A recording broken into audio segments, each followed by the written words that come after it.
انہوں نے کہا کہ جدید کے ظلم کے آگے میں 3 منٹ کے لیے بھی نہیں چپ رہوں گا. 3 سال کیا، میں 3 منٹ کے لیے بھی نہیں چپ رہوں گا. یہ ان کا پہلا والا تھا.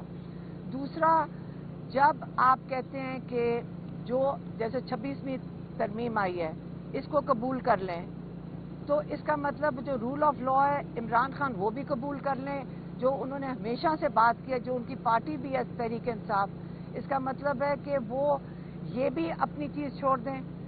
تو اور تیسری بات تھی 9 مئی والی.